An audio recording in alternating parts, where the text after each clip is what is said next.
Oke, di V-Class sudah ada materi kuliah, ada 3 e-book, bisa dibaca-baca, dipelajari.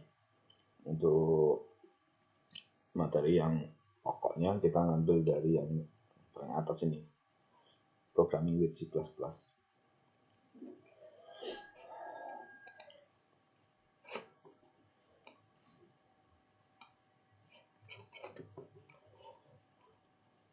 Yang buku ini. Yang pada hari ini kita akan mengulas kembali tentang materi fungsi ya, sesuai dengan RPS yang sudah ditayangkan kemarin atau kontrak kuliah. Materi pertama adalah tentang fungsi. Ini ada di halaman 144. Dan nanti minggu depan itu kita akan masuk ke materi array. Masih mengulas materi yang di mata kuliah sebelumnya. Di materi fungsi sendiri nanti kita akan mempelajari tentang bagaimana kita mendefinisikan fungsi, terus apa itu prototipe fungsi, lalu fungsi yang tanpa parameter, fungsi overloading, inline function, dan seterusnya. Ini materi yang kita bahas hari ini.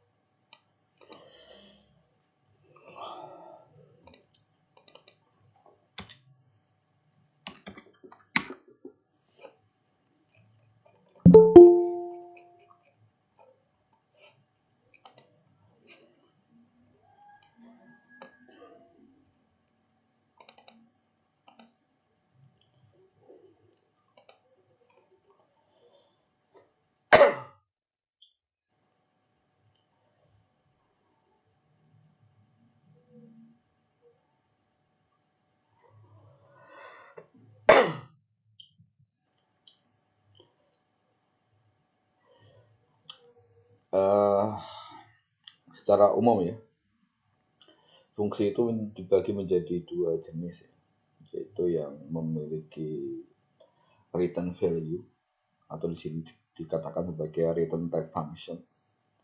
Berarti dia akan bisa mengembalikan nilai.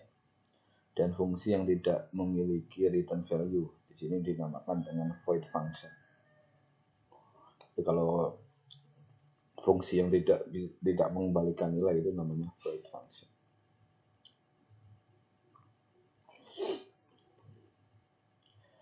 Nah, struktur program ya, ketika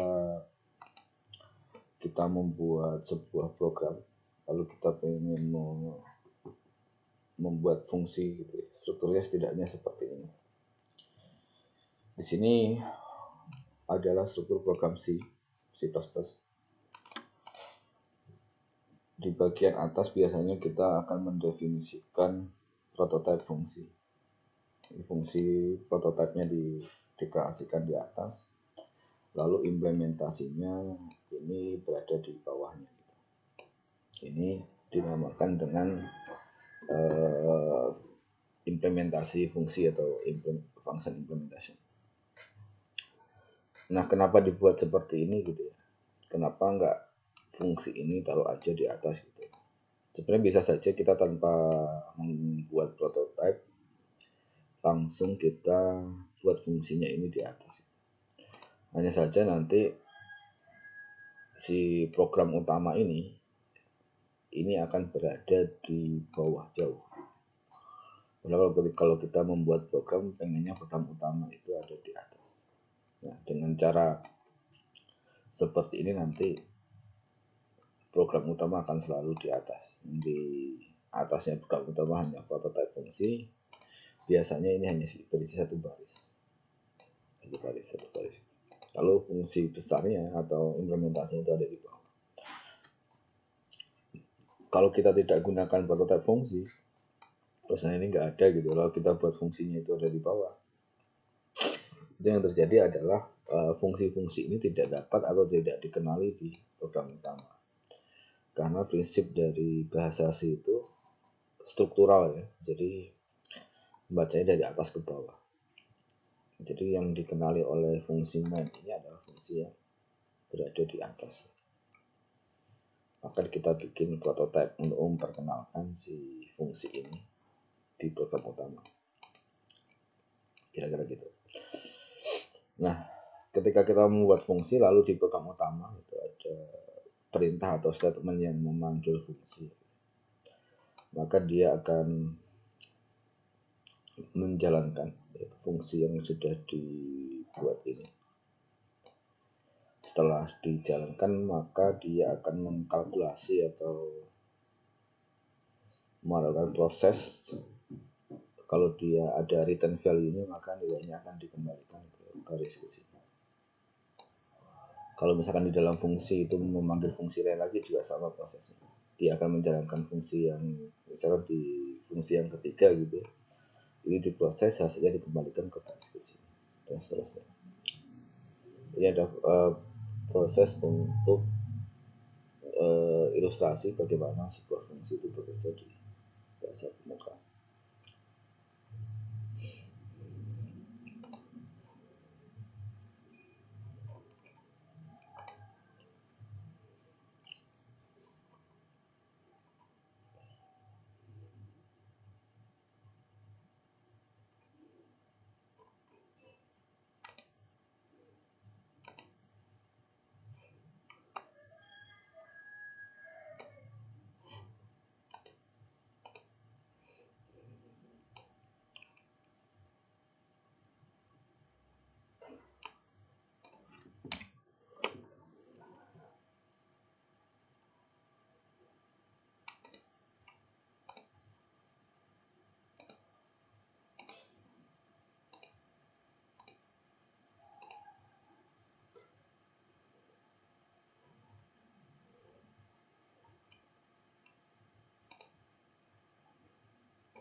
Lalu bagaimana kita mendefinisikan sebuah fungsi itu? Ini adalah bentuk umumnya untuk kita membuat sebuah fungsi. Yang jelas kalau fungsi itu harus ada tipenya, return value-nya. Tipe dari return-nya itu apa gitu. Lalu ada identifier. Identifier itu adalah nama fungsinya. Lalu harus ada buka kurung seperti ini. Lalu diakhiri dengan untuk kurung. Jadi kalau fungsi itu tipenya, nama fungsi, kurungnya ini wajib ada kalau membuat fungsi. Lalu di dalamnya itu ada parameter. Nah, parameter ini harus dilengkapi dengan tipenya. Tipe datanya apa? Tipe data untuk parameter pertama, tipe data untuk parameter kedua, tipe data untuk parameter ke-n. Lalu fungsi itu juga harus ada body function. Body of function itu adalah statement yang ada di dalam blok program kurung kerawal. Sebuah fungsi itu harus memiliki itu.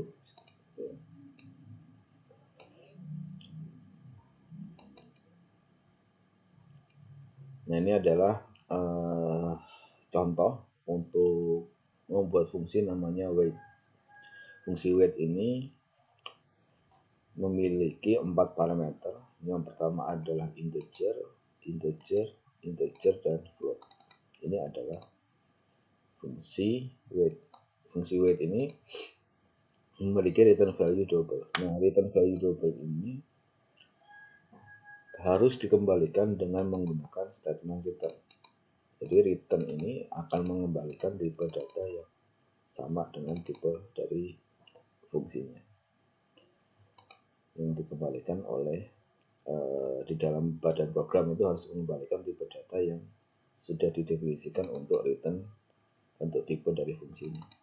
Jadi kalau kita kalikan misalkan panjang kali lebar kali tinggi kali density-nya, itu akan menghasilkan nilai double. Jangan sampai di sini minta return value-nya integer lalu dikembalikan dalam bentuk double.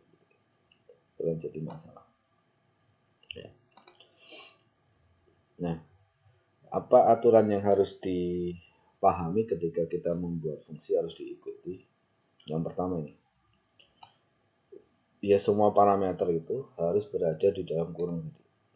Jadi parameter fungsi ini harus berada di dalam kurung.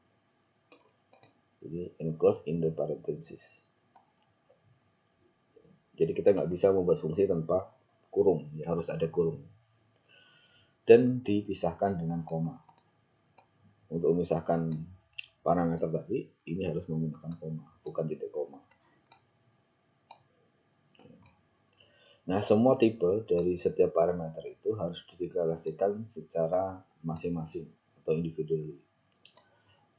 Walaupun ini sama-sama integer. Misalkan lengthnya ini integer, widthnya integer, height-nya ini integer, ini tidak bisa dideklarasikan misalkan integer length, width, height. Tidak bisa. Dia harus dideklarasikan satu-satu. Walaupun di sini dikatakan bahwa secara default, ini yang sebenarnya untuk antisipasi kalau integer masih bisa sih. Ya, secara default ini kalau dikatakan di sini saya belum pernah nyoba juga. Jika tidak ada tipe datanya, maka dia dianggap sebagai integer. Saya belum pernah nyoba. Jadi kalau integer masih bisa, misalkan integer length, width, height-nya, ini bisa, karena dia dianggap dia sebagai integer. Kalau misalkan nggak ada tipe data. Lalu kalau float double itu harus dituliskan. Tapi untuk amannya ya kita harus tulis. Nanti kita coba aja apakah benar-benar bisa atau enggak. Lalu di dalam fungsi itu tidak diikuti oleh titik koma. Jadi setelah kurungnya ini nggak boleh ada titik koma di sini. Dia harus diikuti oleh body atau kurung kerawalan ini. Baru di dalam kurung kerawalan dia ada statement-statement yang seperti biasa. Jadi tidak diikuti oleh titik koma. Itu untuk membuat sebuah fungsi. Terus ini ada juga aturannya bahwa sebuah fungsi itu tidak dapat didefinisikan di dalam fungsi yang lain. Di C itu nggak bisa. Ya. Kalau di JavaScript itu bisa kayaknya. Tapi kalau di C nggak bisa. Jadi kalau kita sudah membuat fungsi kayak gini, di dalamnya ini nggak boleh kita ada definisi fungsi lagi. Membuat fungsi di dalam fungsi itu nggak bisa kalau di C++.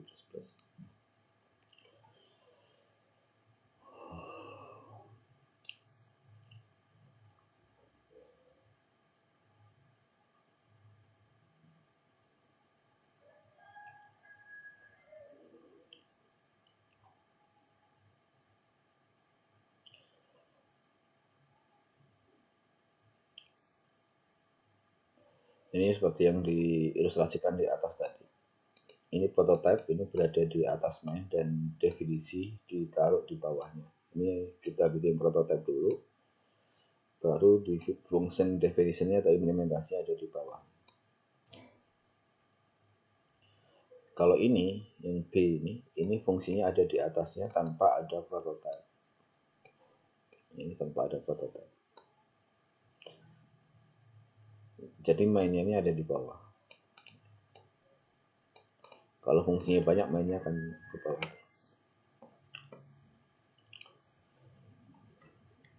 Kalau ini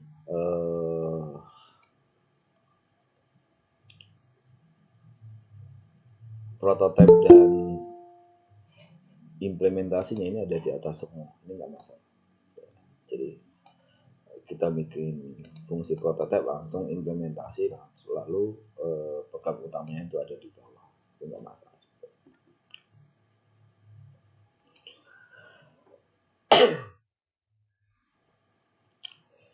Lalu bagaimana kita membuat prototype fungsi atau function prototype?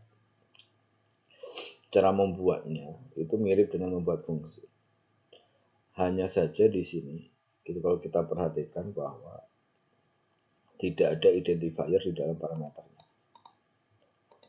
Di sini hanya berisi tipe data semua. Ini adalah function prototype. Ini mirip dengan fungsi tadi.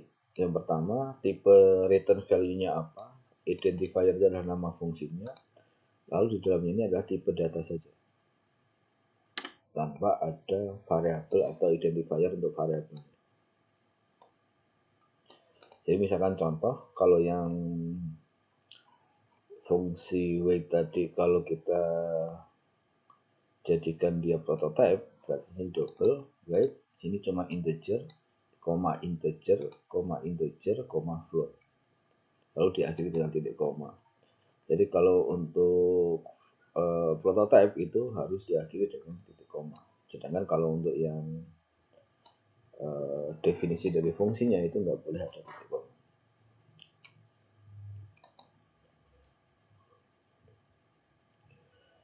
Ini tipe dari fungsi adalah tipe dari return value-nya. Nanti apa? Kalau misalkan ada return-nya ya kita return nilainya. Kalau nggak ada ya nanti kita gunakan di sini void. Lalu di sini ada berapa parameter yang berisi?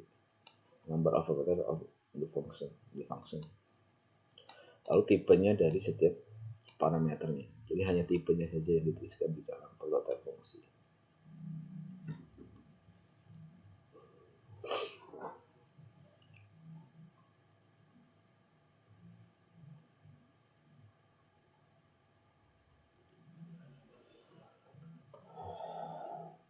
Lalu apa itu return statement?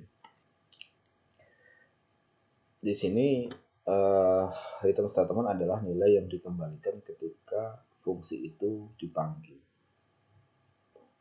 Kalau dia tidak mengembalikan apa-apa gitu ya, kita bisa aja tulisnya seperti itu. Untuk yang void gitu ya, itu kita bisa ada return seperti itu, tapi ini tidak harus ada kalau dia tipenya void. Tapi ini dikatakan sebagai optional. Kalau kita void, tipe fungsinya void gitu ya, itu kita bisa tambahkan return titik koma kalau dia tipenya void. Sedangkan kalau fungsi yang ada tipe atau return type-nya itu harus ada nilainya. Ini bukan optional, harus ada, yaitu di akhir statement itu harus ada return nilainya apa. Nah nilai ini harus sama dengan tipe datanya yang dikembalikan, itu harus sama dengan tipe dari fungsinya tadi. Ini adalah nilai yang dikembalikan ketika fungsi ini dipanggil. Sebagai contoh misalkan ini return length kali width kali height-nya kali density-nya. Ini ketika si fungsi width tadi dipanggil, maka dia akan mengembalikan nilai ini yang berupa tipe datanya double. Itu adalah return value, return statement. Nah, sebuah fungsi hanya bisa mengembalikan satu nilai saja, tidak bisa kita definisikan multi return value. Dia hanya satu return value-nya, nggak bisa lebih dari satu. Jadi kalau ada return-nya 2 atau lebih dari satu, programnya juga biasanya error. Nanti saya akan tunjukkan untuk yang lebih dari satu bisa pakai. Oke, sampai sini ada pertanyaan?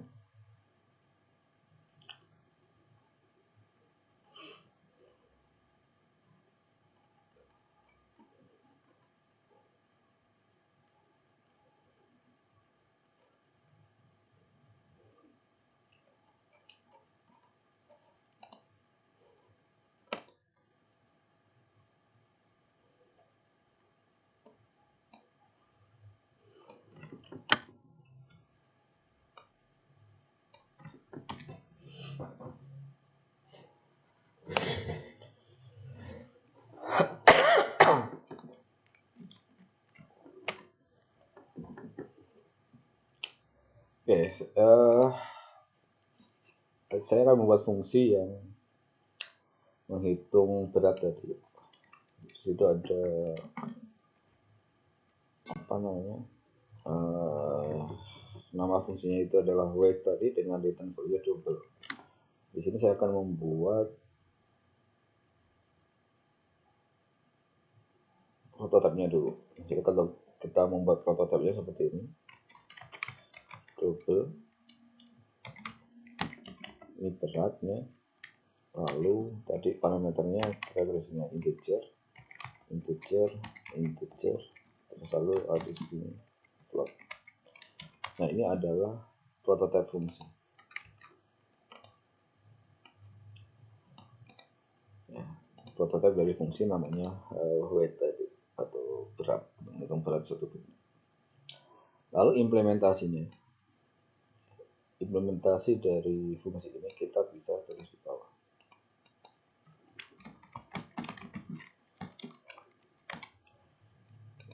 Kita bikin implementasi di sini.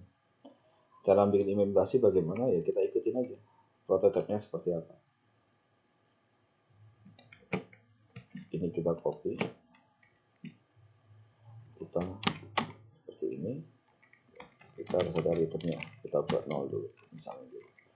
Lalu di sini di dalam parameternya kita taruh di sini identifiernya untuk masing-masing parameter.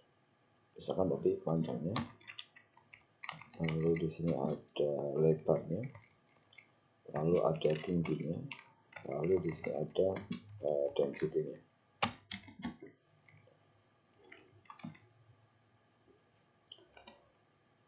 Ini adalah implementasi dari fungsi ini. Di prototipenya ini adalah implementasi.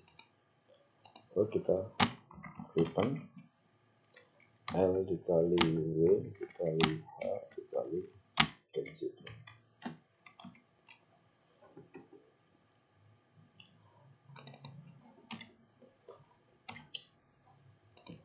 Di sana kita mau panggil fungsi ini di main. Kita punya misalkan A, B,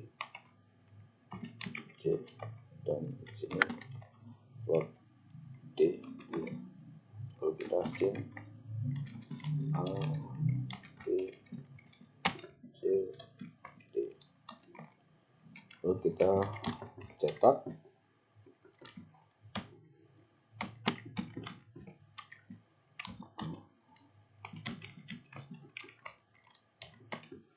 Sangat seperti ini.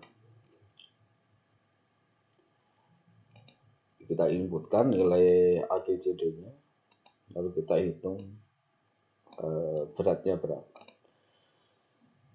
Nah, ketika kita memanggil fungsi ini, dia akan menjalankan perintah ini, menjalankan perintah yang ada di dalam body dari fungsinya, yaitu menghitung nilai L yang di sini ada nilainya A dikali dengan W, di sini W B, dikali dengan H, di sini adalah C, dikali dengan density, di sini adalah D. Jadi ketika kita panggil, dia akan menghitung nilai A dikali B kali C kali D.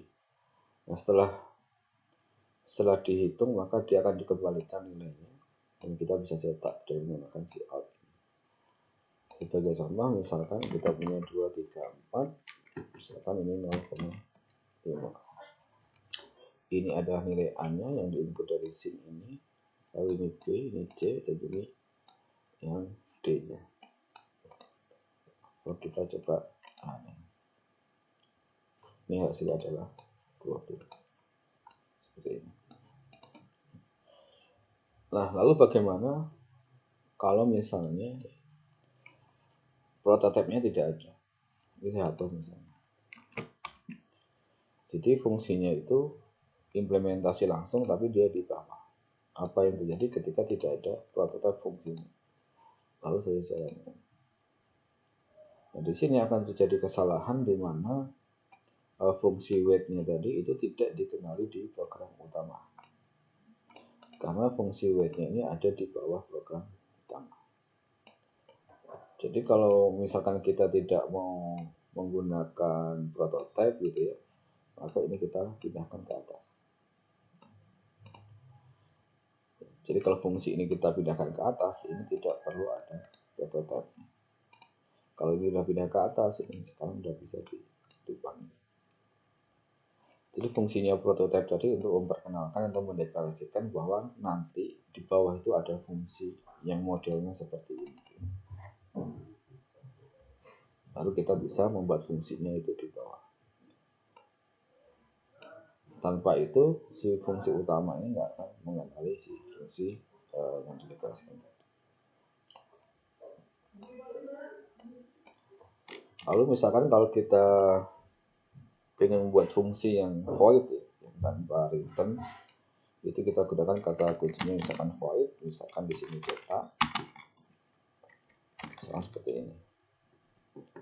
Nah, kalau misalkan kita deklarasikan seperti ini, maka dia fungsi cetak ini tidak memiliki parameter dan punya return value-nya adalah void. Lalu kita bikin fungsi untuk cetak di sini. Jadi ini void cetak buka kurung, implementasinya apa? Misalkan di sini kita cout yang kawan ya, oke.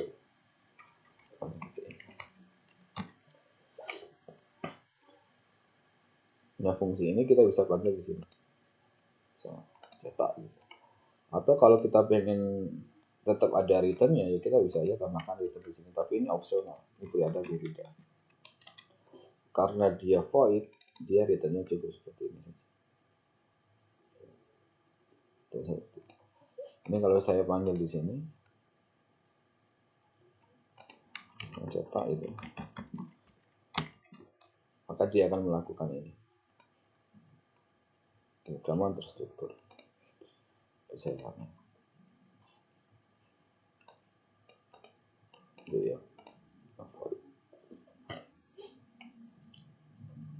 Atau misalkan kita mau buat fungsi misalkan di sini input, buat input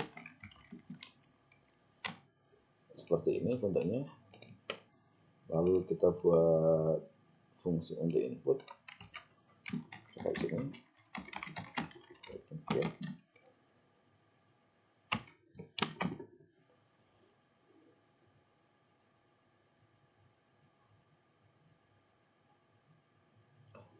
Oke, ini bola jangan run. Ini kita pindah aja ke fungsi run. Jadi run ini juga memanggil cetak, lalu di dalam juga ada proses dia input data, lalu dia cetak, lalu di program utama tinggal kita panggil aja fungsi run. Ini bisa seperti ini. Jadi program utamanya semakin simple semakin bagus. Kalau kalian nanti udah belajar Android gitu ya, di program utamanya itu isinya cuma start aja, start atau run. Itu yang lainnya tinggal dijalankan di belakang. Jadi kalau saya running ya hasilnya sama.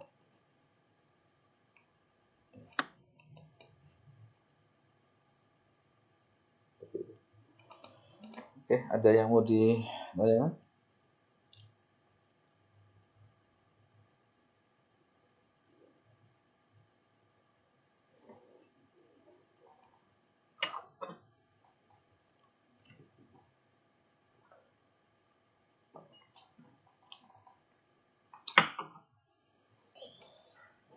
Pak, mohon maaf. Iya.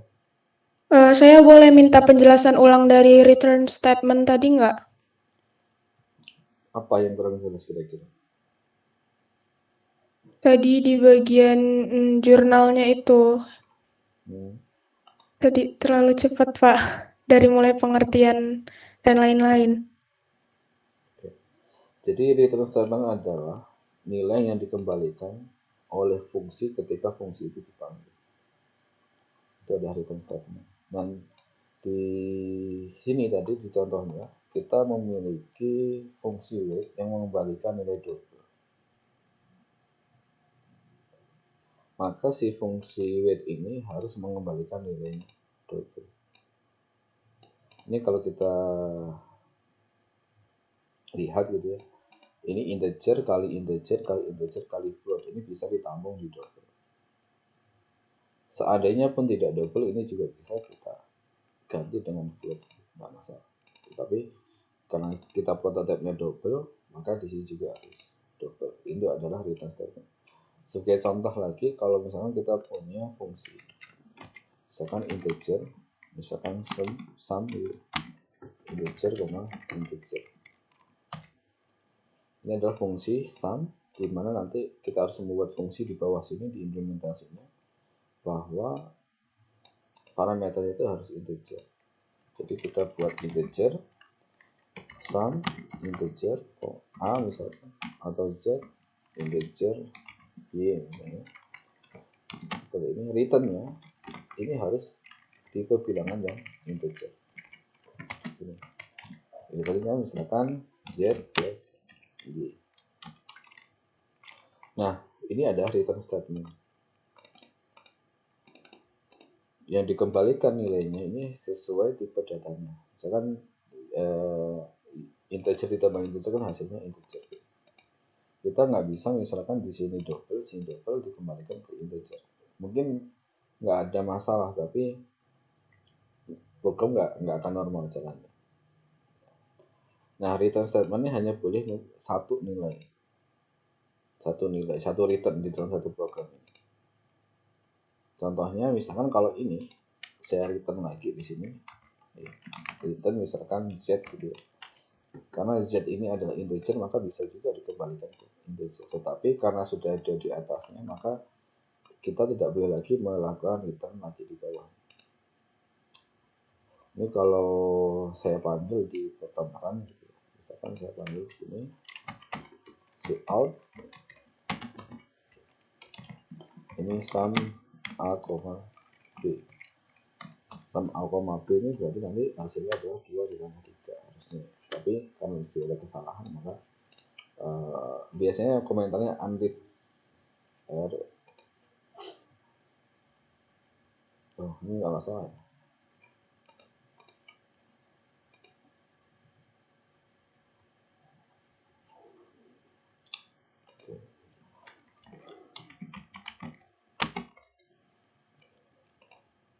Gini, kalau di C nggak error ya, tapi kalau di Java ini error.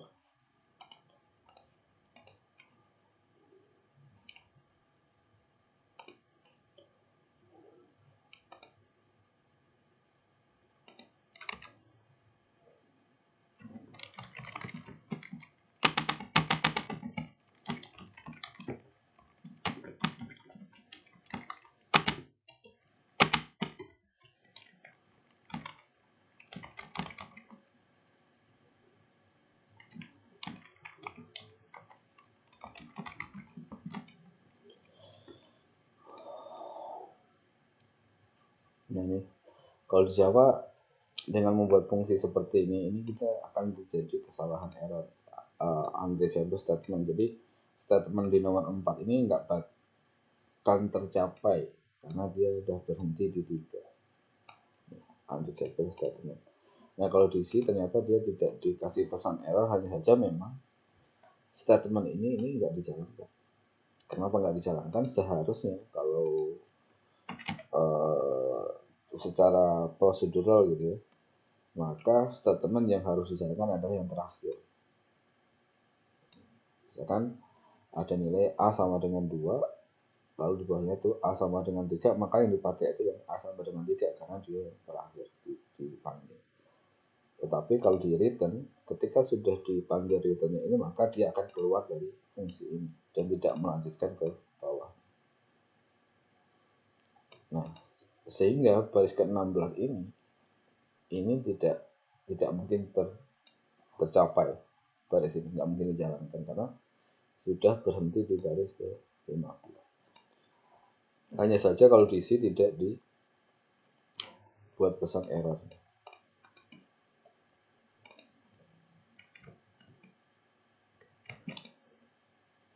Itu yang dimaksud dengan return value-nya hanya boleh 1. Kira-kira gitu.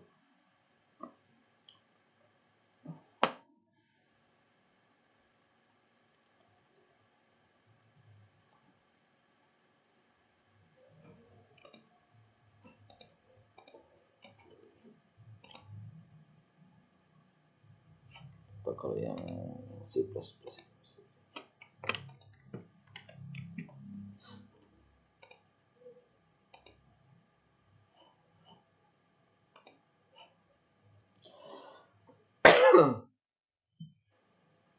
Ya, nggak error juga deh. Kalau ini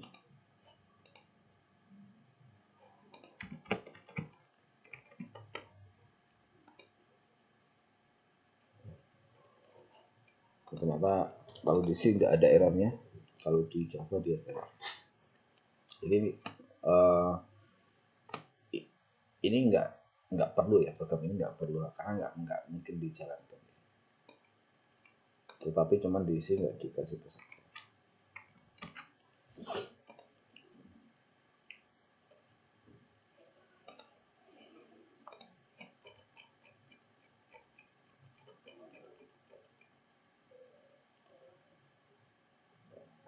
Ini ada contoh fungsi untuk menghitung integral.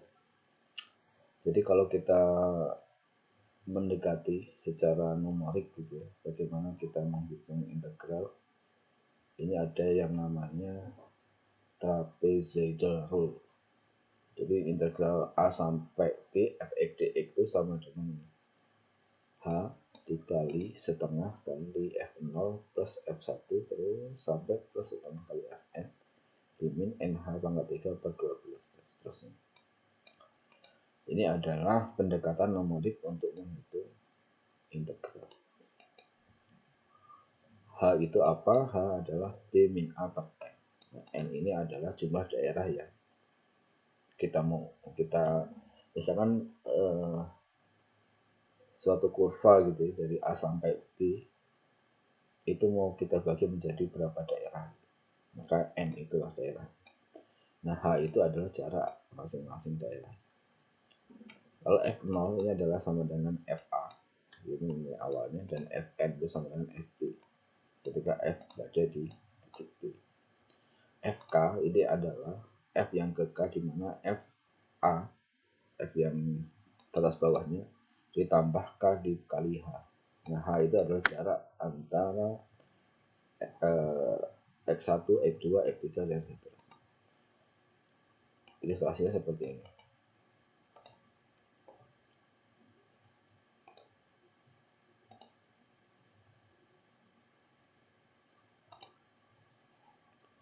Nah, misalkan seperti ini.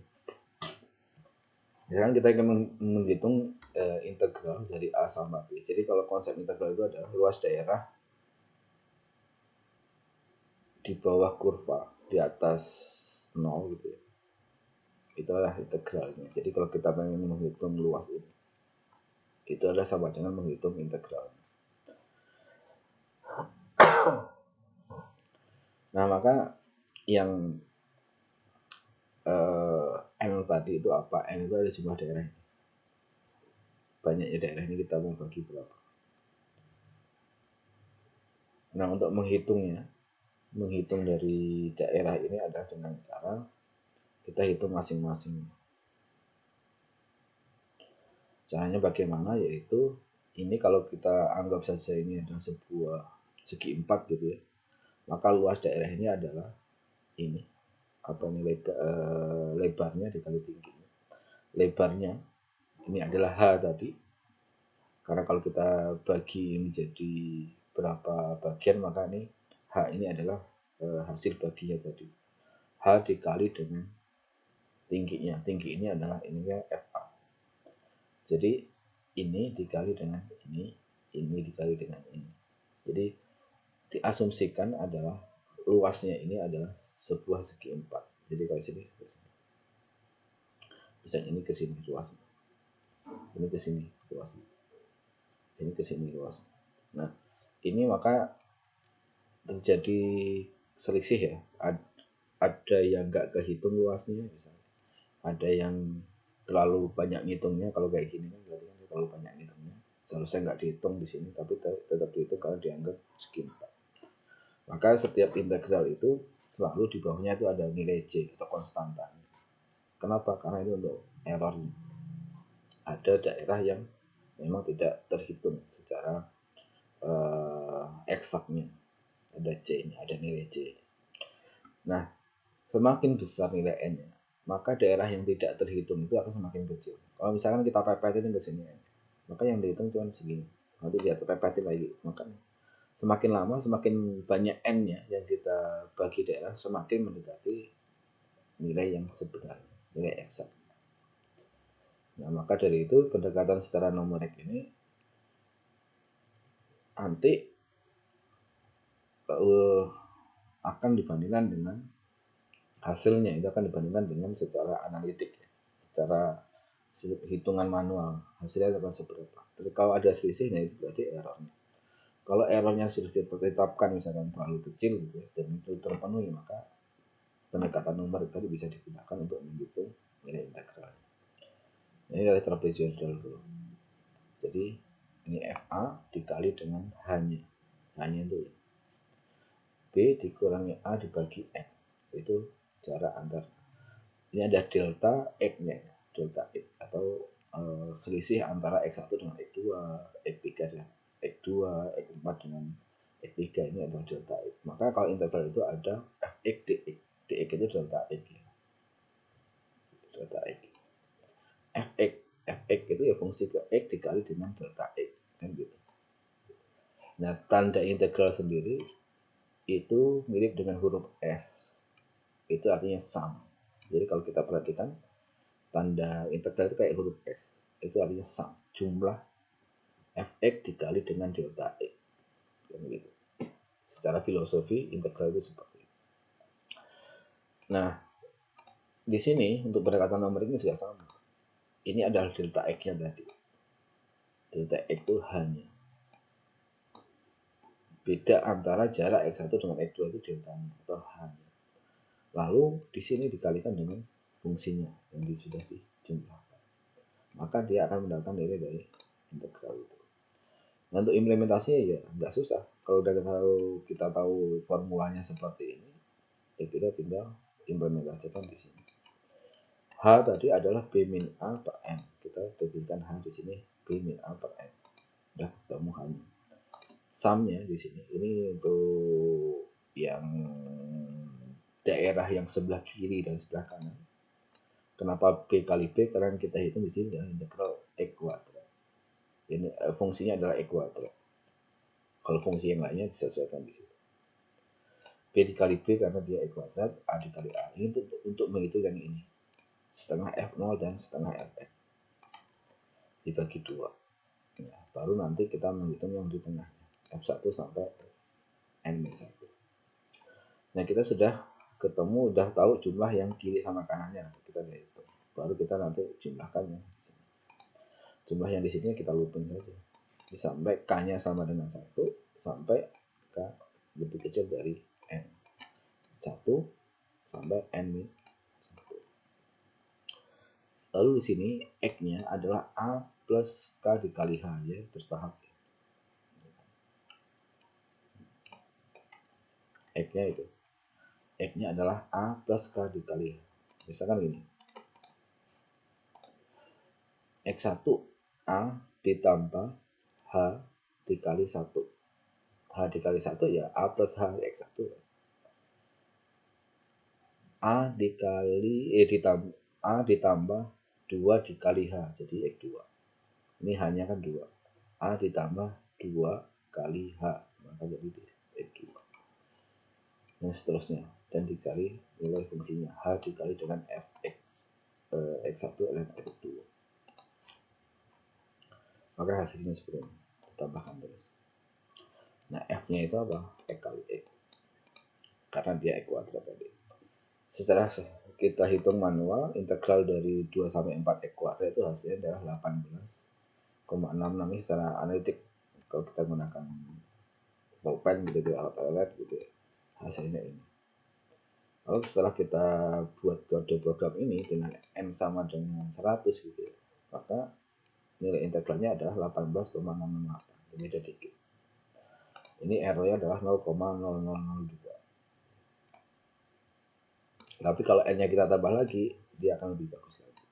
Kita tambah 1000 aja, mungkin sudah mendekati kebersamaan. Nah, ini adalah contoh pendekatan numerik untuk menghitung integral, dan banyak sekali metode numerik yang digunakan untuk menghitung atau menggantikan perhitungan secara analitik. Hal-hal yang tidak dapat diselesaikan secara analitik dengan mudah, itu mudah diselesaikan dengan numerik. Misalkan metode Newton-Raphson untuk mencari akar kuadrat, gitu, akar persamaan polinomial, itu bisa juga menggunakan Newton-Raphson.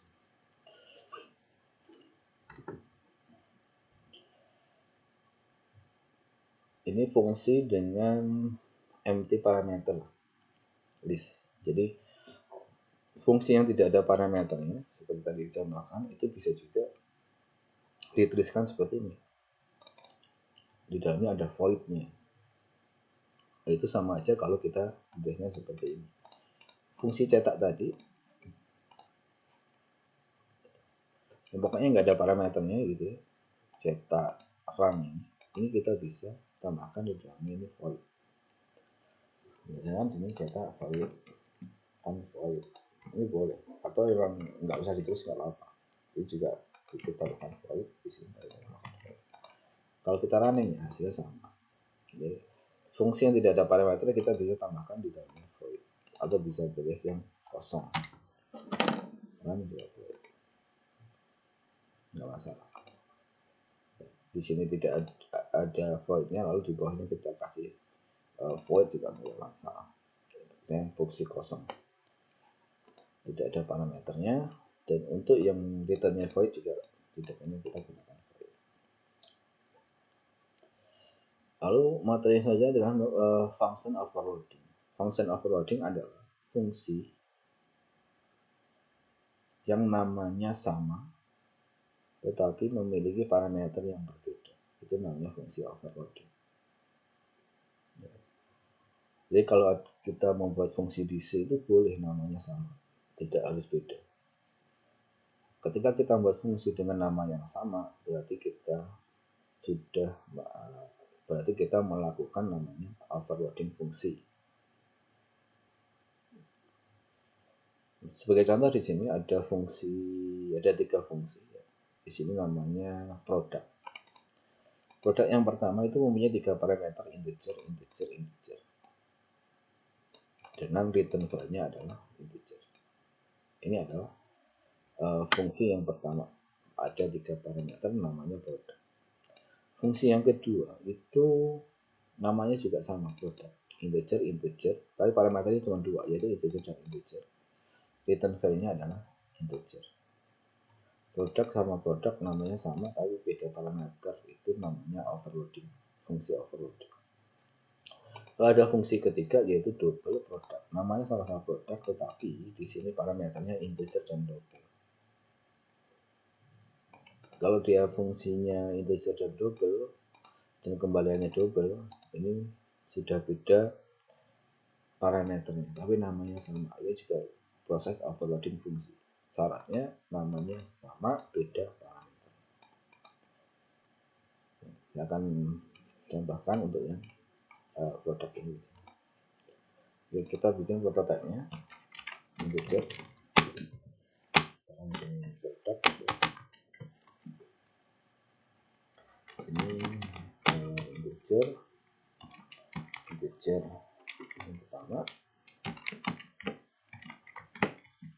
terus ini integer yang ketiga. Kita bikin yang 2 ini dulu. Ada 2 fungsi dengan nama yang sama dengan parameter yang berbeda. Lalu kita bikin implementasinya di sini. Integer produk, integer x, dan integer y.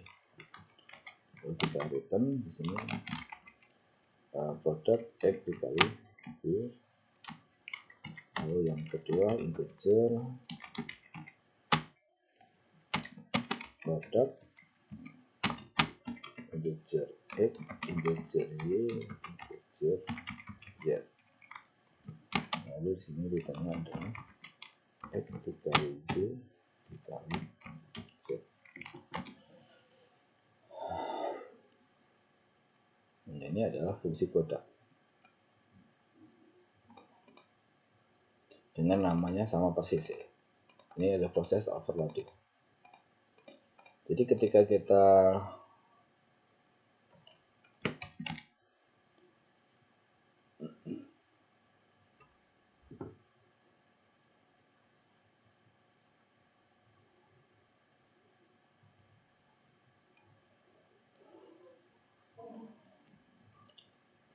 misalkan kita mau cetak ya produk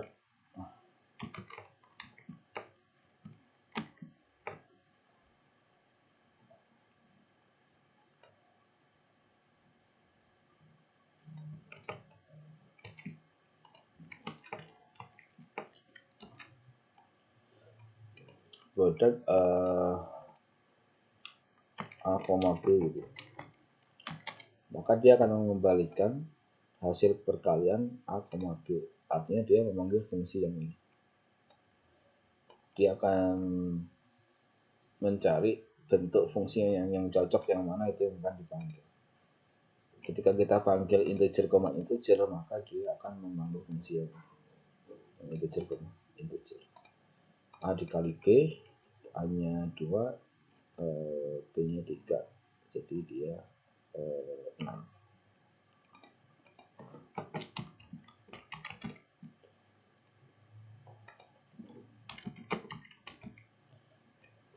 Kita running.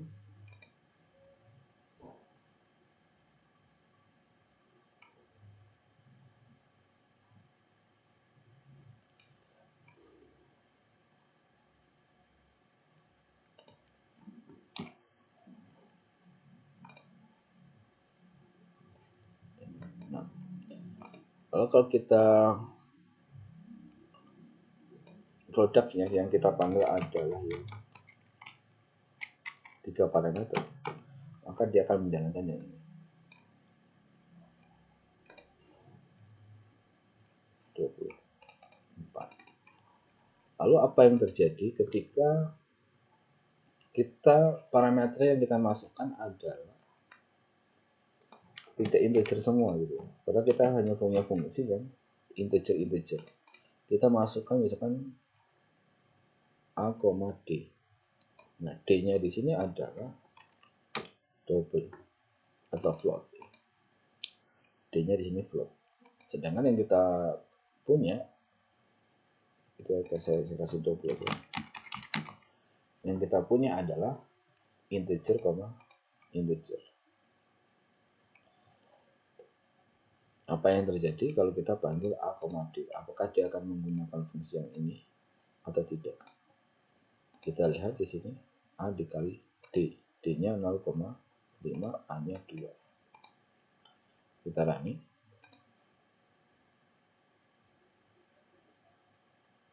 Dia menghasilkan 0. 0 dari mana?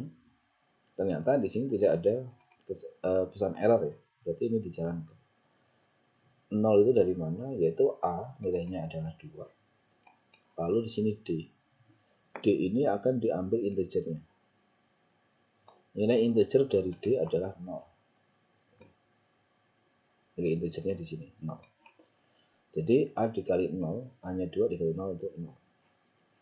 Misalkan kita pengen tahu sih nilai integer dari D itu apa gitu. Kita cetak aja di sini. Cout. Kita gunakan casting D.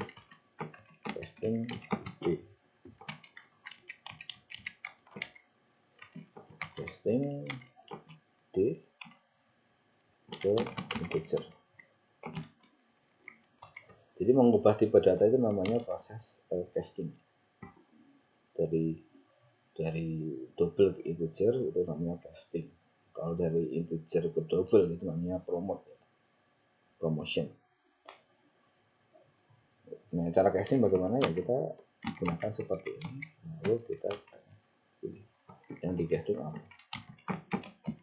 Apakah benar nilai integer dari D ini adalah 0? Kita ambil 0. Nah, ini nilainya 0. 0 dari mana ya ini? Misalkan ini saya ganti 6 gitu. Inputnya 6. Maka nilai integer dari D ini akan menjadi 6. Dan ini hasilnya adalah 6 dikali dengan 2, 12. Jadi ketika ada fungsi yang misalkan di sini mintanya integer, lalu kita masukkan tipe data yang lain gitu ya, maka dia akan di casting ke fungsi itu selama tidak ada fungsi yang sesuai. Oke, contoh lagi kalau kita misalkan membuat fungsi yang sekarang ada nilainya double yang sesuai. Misalkan kita membuat fungsi lagi namanya product, kita overload lagi fungsi produknya, dia tipenya adalah integer double. Nah, sekarang kita punya integer double. Kita bikin di sini integer double. Ini tipe yang digunakan adalah double. Lalu di sini kita isinya double. Sekarang kita punya fungsi integer double, integer. Sekarang kita panggil produk A, D. Apakah tetap dia akan menggunakan yang ini atau yang ini? Gitu. Tadi waktu kita belum punya yang integer double, dia menggunakan yang ini. Sekarang setelah kita punya integer double, apakah dia akan menggunakan yang ini? Kita lihat hasilnya dari produk ya. Ini nggak saya ubah. Kode programnya udah seperti ini. Saya running. Nah, ternyata dia nilainya 13. 13 dari mana? 6,5. Udah benar 6,5 dikali dengan 2. Maka dia yang dipanggil adalah fungsi yang sesuai, yaitu integer double. Itu fungsi overloading. Nah, syaratnya apa fungsi overloading itu? Syaratnya adalah parameternya harus berbeda, baik jumlahnya maupun tipenya. Ini jumlahnya 2, ini sama-sama 2, tetapi tipenya beda, ini bisa dikatakan overloading. Ini 2. Nah, sekarang misalkan gini. Ini tipenya sama ya. Tipenya sama-sama integer, tapi return value-nya beda. Apakah itu termasuk overloading? Tidak ya. Jadi kalau kita mempunyai tipenya sama, tetapi tipe fungsinya itu beda, itu bukan overloading. Akan terjadi kesalahan. Yang disalahkan di overloading adalah di parameternya. Parameternya itu harus beda, baik jumlahnya maupun tipenya. Atau ya. Saya ambil contoh, misalkan gini. Saya punya sini double integer. Ini sama dengan ini parameter, tapi cuma beda di sini. Ini bukan overloading, ini kan terjadi kesalahan. Ini kalau saya implementasikan, maka akan menjadi kesalahan. Integer A, integer B, return dikali B. Ini kalau kita running terjadi kesalahan. Ini bukan overloading ya, karena sama persis kayak gini nggak boleh, nggak bisa. Kira-kira itu. Jadi kita nggak bisa mengoverload kalau parameternya sama persis, harus berbeda. Apakah ada pertanyaan sampai sini?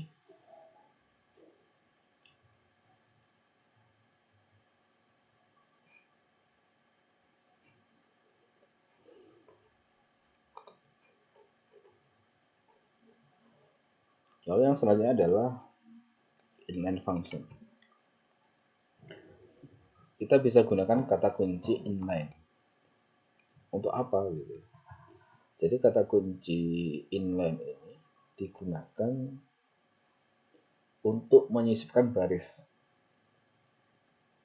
Jadi kalau kita gunakan kata kunci inline di dalam fungsi gitu, itu sama saja kita menyisipkan fungsi itu di baris itu, di baris yang memanggilnya.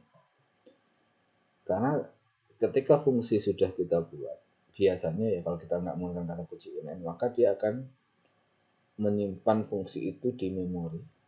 Sehingga sewaktu-waktu kita panggil fungsi itu, dia akan memanggil di memori. Tinggal dipanggil saja. Kalau kita membuat fungsinya 5, maka ada 5 tempat untuk menyimpan fungsi yang kita buat tadi. Nah, masalahnya apa yang terjadi? Ketika fungsi itu jarang dipakai. Ya, fungsi itu cuma dipakai sekali gitu. Ya, di memori tetap ada. Dan itu dipakai cuma sekali. Sedangkan fungsi itu kalau dipakai berkali-kali itu efektifnya kan nyimpannya di memori. Jadi nggak dibikin lagi. Nah, kalau inline itu kalau fungsinya itu dengan menggunakan kata kunci inline, maka dia tidak disiapkan di memori. Ketika dipanggil maka seperti di copy paste aja, di copy paste aja ke baris yang memanggilnya tadi. Sebagai contoh di sini ada inline integer power. Lalu di program utama itu memanggil power. Ini artinya bahwa si prosedur ini atau program ini akan dipindahkan ke sini dan dijalankan. Nah, ini kalau fungsi yang dipakainya hanya sekali, 2 kali itu efektif kalau kita menggunakan inline, tidak membebani memori. Tetapi kalau fungsinya sering kita gunakan, ya kita sebaiknya jangan menggunakan inline. Kata kunci inline juga penting sebagai strategi pemrograman kalian nanti ke depannya supaya lebih efektif. Kalian bisa menggunakan kata kunci inline kalau untuk fungsi yang sekali atau 2 kali dipakai.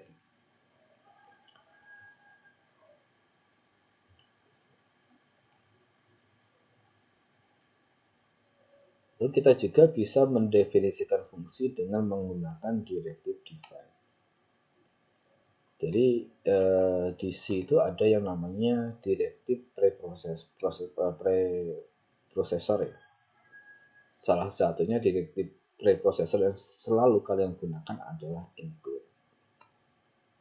Nah, selain include ini ada directive lainnya. Salah satunya adalah define. Nah, dengan directive define ini kita bisa juga mendefinisikan fungsi di sana.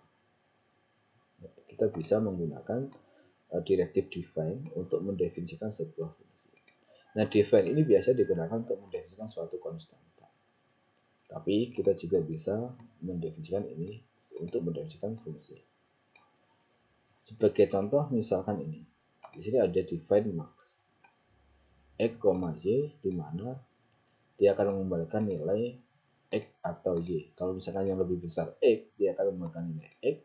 Kalau dia yang lebih besar Y, maka dia akan mengembalikan nilai Y. Ini adalah contoh membuat fungsi dengan menggunakan define. Namanya max 2 parameter. Ambil contoh di sini. Cara bikinnya di sini saja. Di bawah include. Lalu kita gunakan directive namanya define. Nah, untuk directive preprocessor di C++, kalau pengen tahu apa saja ya saya akan cari preprocessor directive. Terus di sini misalkan C++ tambahin apa saja gitu.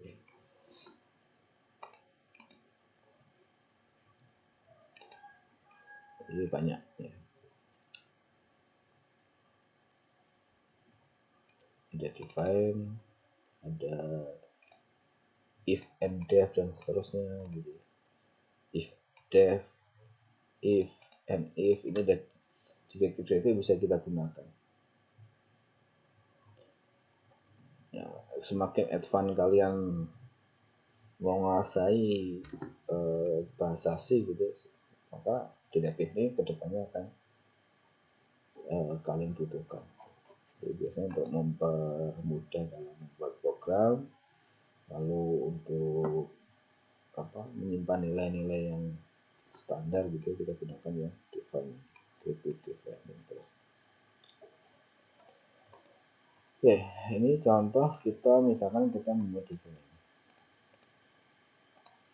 define misalkan di sini max, misalkan saya punya X, Y. Apa yang dilakukan kalau ada pemanggilan fungsi max di X, Y, apa yang dilakukan? Yang dilakukan ini. Apakah X-nya lebih besar Y? X lebih besar Y? Jika iya, maka cetak X. Kembalikan X. Kalau tidak, kembalikan Y. Ini adalah contoh. Nanti akan jelaskan ini apa. Ini sintak apa. Nanti akan jelaskan. Oke, saya akan gunakan fungsi ini di sini. Sekarang kita punya A dan B. A dan B itu nilainya 2 dan 3. A dan B nilainya 2 dan 3. Kita pengen lihat nilai maksimalnya berapa. Cout max A, B.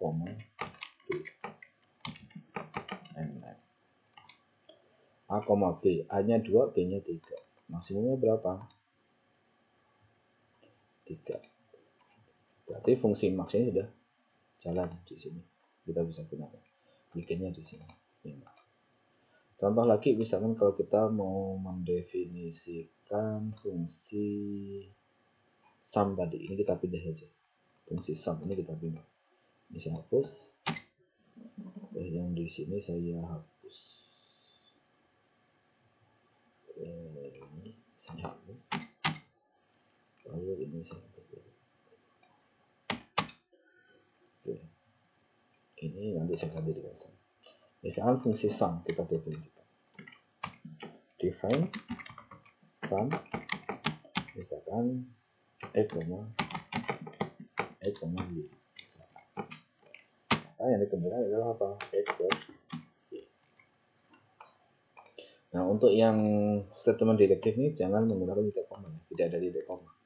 Di include juga tidak ada titik koma. Di divide juga tidak ada titik koma. Jadi kayak gitu aja. Lalu saya akan coba gunakan di sini sum. Nilai sum tadi 5 ya. Apakah sama? 5 sama.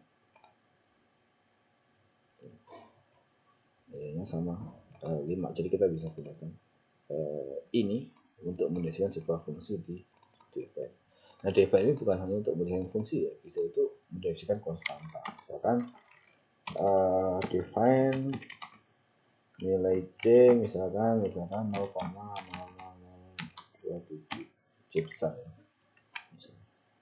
Nilai ini nilainya ada itu direktif define. Kalau kita mau cetak nilai C-nya ya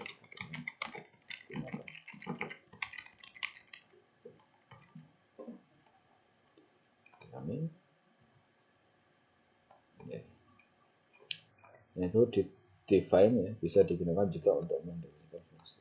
Sekarang saya akan jelaskan ini nih. Ini adalah bentuk yang dinamakan dengan ternary operator. Saya akan contohkan di sini ya. Ternary operator.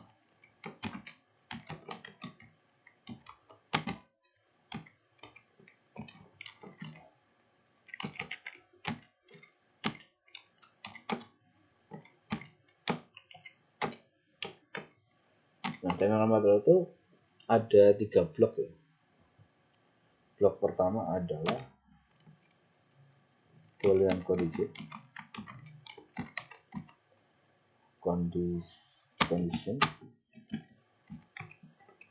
lalu diikuti dengan tanda tanya.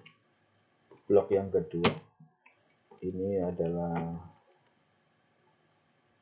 if true. Jika kondisinya true akan dijalankan di sini, lalu dipisahkan dengan titik 2. Ini berarti ini ya.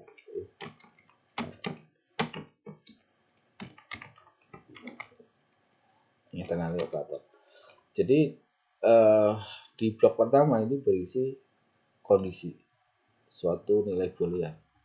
Kalau nilainya ini benar, maka dia akan menjalankan yang di blok kedua. Kalau dia kondisinya ini salah, maka dia akan menjalankan di blok yang ketiga. Sebagai contoh misalnya saya punya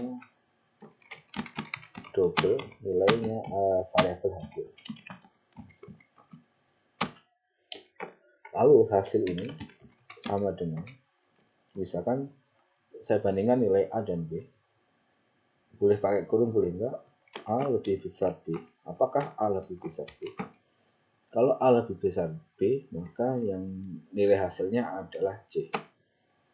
Kalau A tidak lebih besar B, nilai hasilnya adalah D. Ini ternary operator. Sekarang saya mau cetak nilai hasilnya. Ini nilai hasil. Kita lihat nanti inputannya 2 sama 3. B-nya kan lebih besar. Berarti nilai hasil ini harusnya nilai D. Saya ulangi. Nah, ini 6,5. Berarti nilai hasilnya ini adalah nilai D. Apa yang dilakukan di sini tadi? Dibandingkan nilainya apakah A lebih besar B? Jika iya, maka nilai hasilnya adalah C. Jika tidak, nilai hasilnya adalah D. Nah, baris ini bisa diwakili dengan ini. If A lebih besar B, hasil sama dengan C, else hasil sama dengan D. Ini sama. Prasyarat ini hasilnya sama 6,5. Jadi 4 baris ini bisa diwakili dengan hanya 1 baris ini. Itu kenapa kita perlu mengetahui dan sering menggunakan ternary operator ini. Semakin kalian buat program, tentunya pengennya kode program itu enggak panjang-panjang gitu ya. Simple bisa, kenapa harus banyak seperti ini?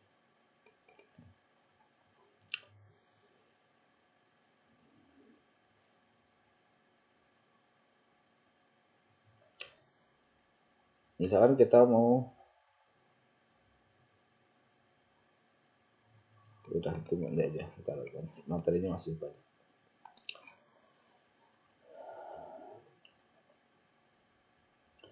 Ini ada C++ standard library function. Ini adalah fungsi-fungsi yang sudah ada di C++, tinggal kita gunakan. Kalian bisa cari di referensinya ya. Ini nggak akan saya jelaskan. Misalnya fungsi log, fungsi float, fungsi cell, fungsi FABS ya, untuk menggunakan nilai absolut. Ini fungsi-fungsi yang sudah ada di C++, kalian bisa ekspor sendiri. Ini ada fungsi untuk matematika juga semuanya. Tinggal dipakai saja. Kita membahas tentang ini, passing argument, key value, NP reference. Sebagai contoh seperti ini, saya langsung ilustrasikan saja.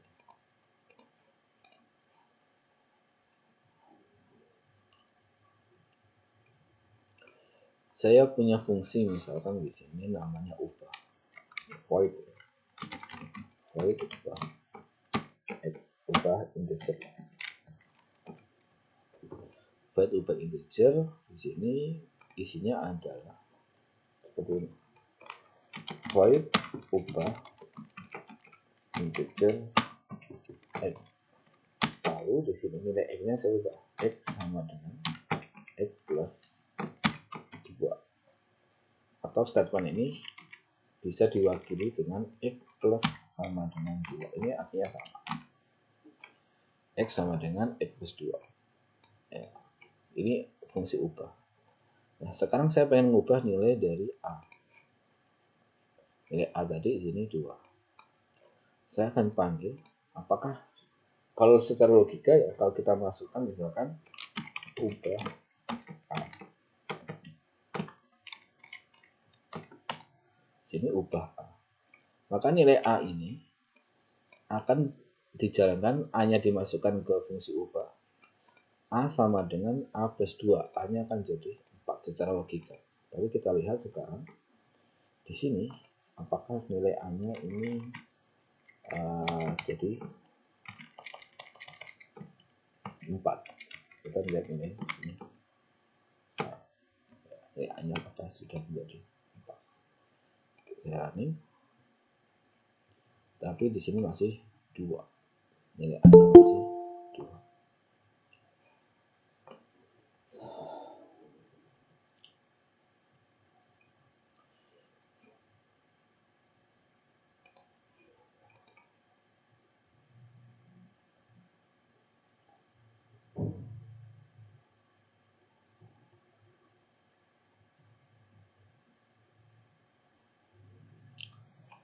Kenapa nilai A-nya masih 2? Karena yang kita lewatkan adalah nilainya, bukan variabelnya. Ya. Jadi ketika kita lewatkan ubah buka kurung A, maka ini bukan variabel A yang dilewatkan ke dalam fungsi ini, tetapi adalah nilai dari A, yaitu 2. Sedangkan yang kita ingin ubah adalah isi dari variabelnya.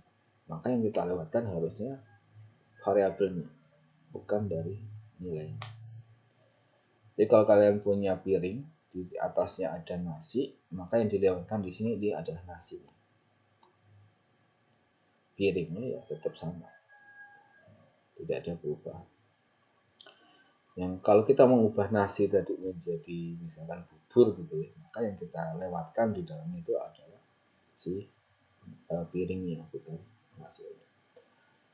Nah itu secara konsep di pemrograman itu melewatkan parameter berdasarkan reference. Kalau kita menggunakan alamat dari memori variabelnya, itu berarti kita merefer alamat memorinya, itu berarti passing dari reference. Nah sebelumnya kita pengen tahu dulu si A ini ada di mana, di alamat memorinya itu ada di mana. Untuk melihat alamat memori suatu variabel kita gunakan operator namanya operator reference.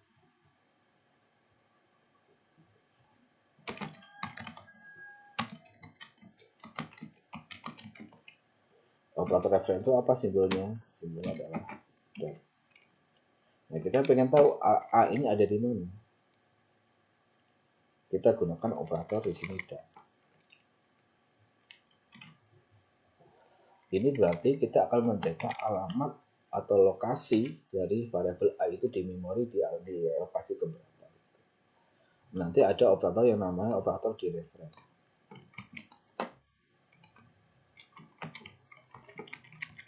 Operator di reference itu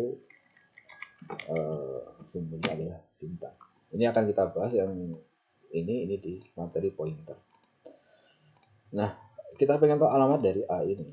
Kita pengen tahu alamat dari A ini. Kalau kita running, ini alamat dari A. Ini kalau kita konversi ke integer, maka dia menjadi angka. Itu adalah blok memori di mana variabel A itu disimpan. Nah, tentunya kalau kita cetak di sini dengan menggunakan JDoodle, ini adalah memorinya si server JDoodle-nya, bukan komputer saya. Alamat dari JDoodle.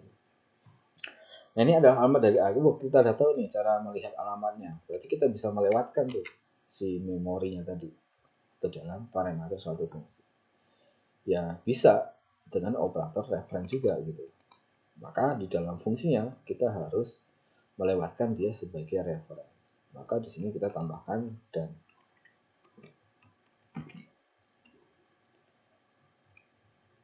Lalu di sini juga kita tambahkan di sini dan.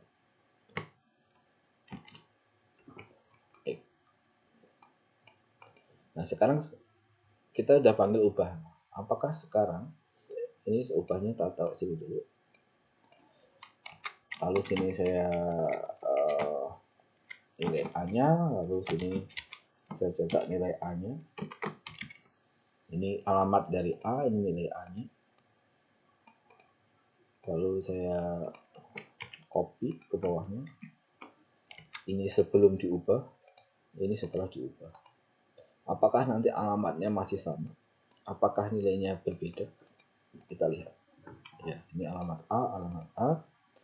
Ini nilai A, ini nilai A. Nah, alamatnya sama, tapi sekarang nilainya sudah berbeda. Nilai A sekarang sudah menjadi 4. Di sini juga 4. Ini juga sudah disesuaikan 4 kali 3, 12. Nah, artinya apa? Berarti karena kita melewatkan dia berdasarkan reference memorinya, berarti kita bisa mengubah nilainya. Itu berarti passing argument by reference, yaitu dengan menggunakan operator reference dan. Ketika kita menggunakan ini berarti kita menguatkan suatu parameter fungsi itu berdasarkan referensinya atau alamat memori dari variabel. Kira-kira begitu. Ada yang mau ditanyakan?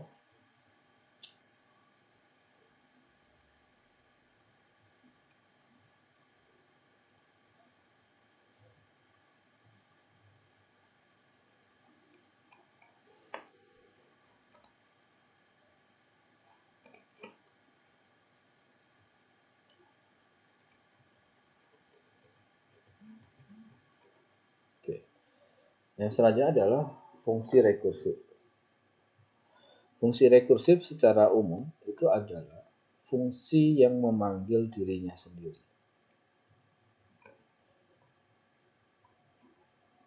Secara langsung maupun tidak langsung.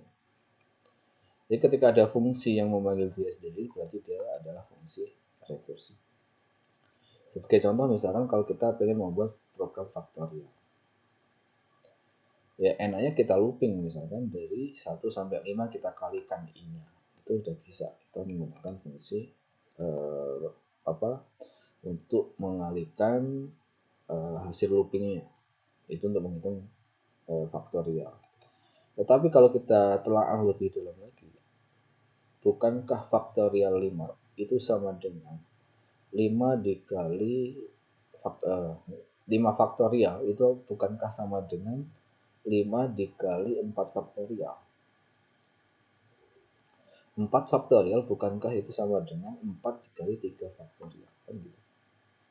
Nah, karena ada pemanggilan fungsi yang berulang seperti itu, maka kita bisa gunakan fungsi rekursif untuk menyelesaikan permasalahan faktorial ini dibanding kita menggunakan looping. Apa yang harus dilakukan ketika kita mendefinisikan sebuah fungsi rekursif? Di sini tidak lengkap ya teorinya apa saja yang harus dilakukan. Tapi secara umum seperti ini. Jadi kalau kita mempunyai fungsi rekursif, anggap saja ini faktorial. Integer, faktorial. Ini integer, kemudian ini adalah prototipe-nya.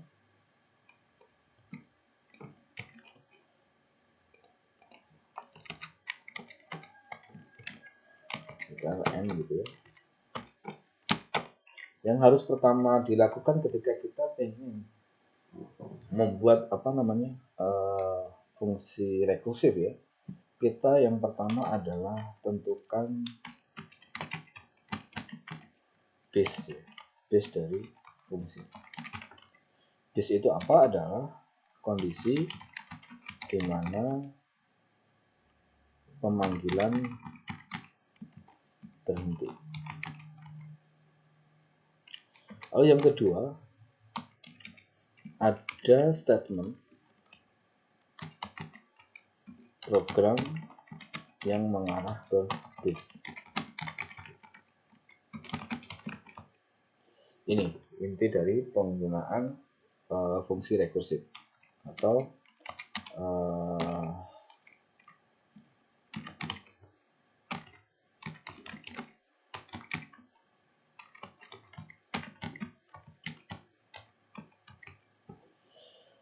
dua ini aturannya.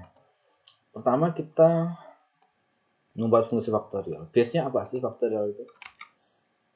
Base itu adalah kondisi di mana nilainya itu sebagai nilai dasar dari suatu fungsinya. Kalau faktorial, nilai paling kecilnya atau base-nya itu adalah ketika kita membuat faktorial 0 sama dengan 1. Itu nilainya 1. Terus nanti 1 dikali faktorial 0 berarti 1 dikali 1. Maka kita bisa definisikan base-nya itu di 0. Artinya untuk fungsi faktorial ini base-nya adalah ketika n sama dengan 0, yaitu nilainya sama dengan 1. Kita bisa kondisikan di sini. Ini adalah if n sama dengan 0, n sama dengan 0, Nilainya berapa kalau 0? Returnnya di sini adalah kita kembalikan nilai dari faktorial 0 adalah return 1. Ini adalah base-nya.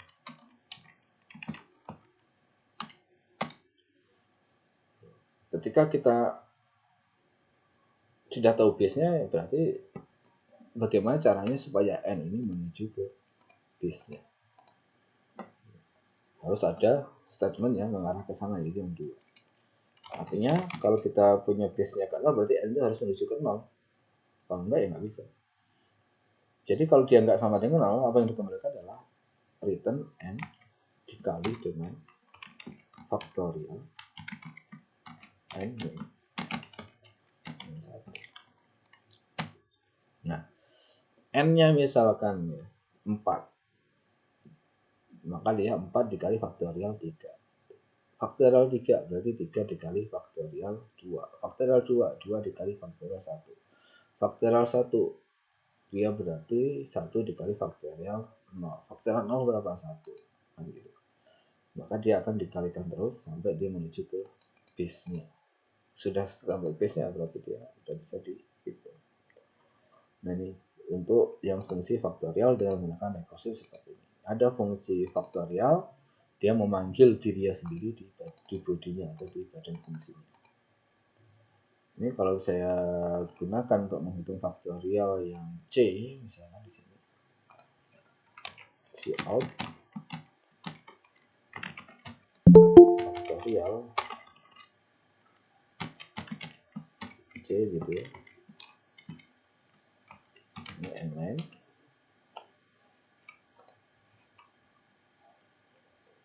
Kalau saya ulangi, ini 24.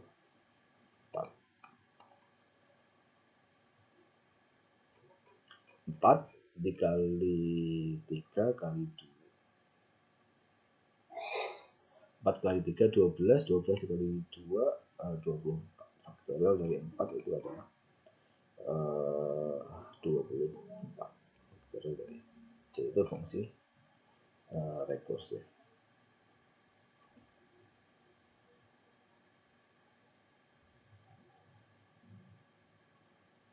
Contoh lain lagi, waktu udah habis, cepat saja ini integer angkat, misalkan integer sama integer, lalu sini ada integer pangkat integer a, integer n. A pangkat n itu sama dengan a dikali dengan a pangkat n min 1. Kan aturannya seperti itu. Jadi a pangkat n itu sama dengan a dikali a pangkat n min 1. Kita tentukan base-nya. Oke, sama-sama dengan 0. If n sama dengan 0, maka nilai dari pangkat a pangkat 0 semua bilang pangkat 0 itu 1. Itu base-nya.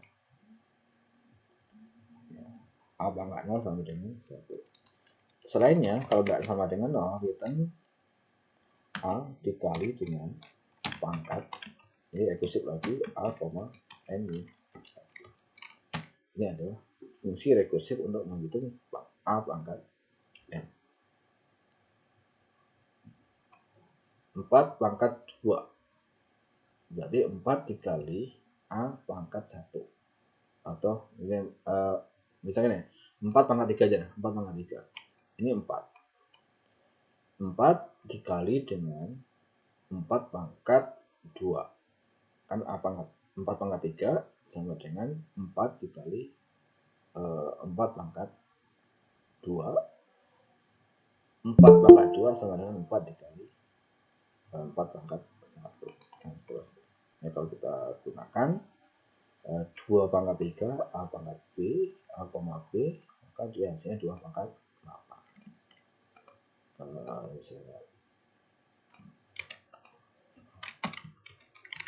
Ini pangkat ini a, b. Oke, apakah ada pertanyaan? Waktunya udah habis. Oh, A-nya tadi udah berubah ya. Bahannya udah jadi 4 tadi. Jadi, apakah ada pertanyaan?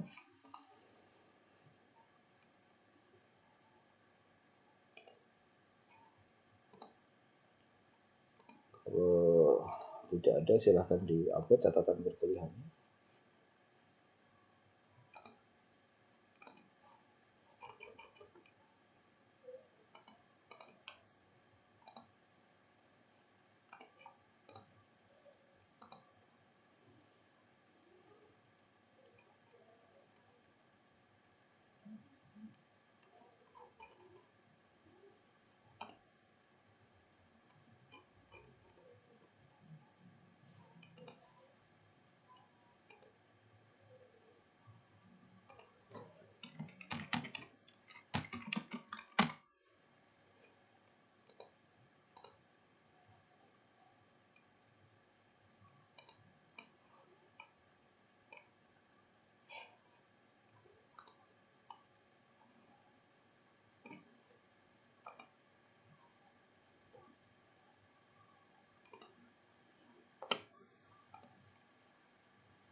Kalian kerjakan exercise di buku program UC++ ya, nomor 1367.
Oke, kalau tidak ada pertanyaan buat pertemuan hari ini saya cukupkan. Saya kira assalamualaikum warahmatullahi wabarakatuh.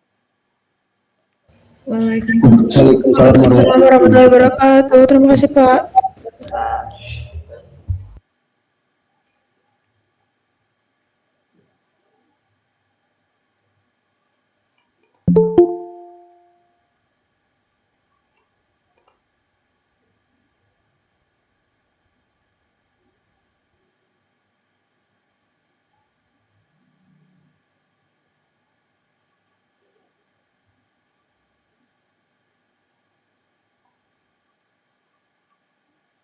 Pak, izin bertanya Pak, sebentar. Aduh, Pak Dili masih ada nggak? Halo Pak.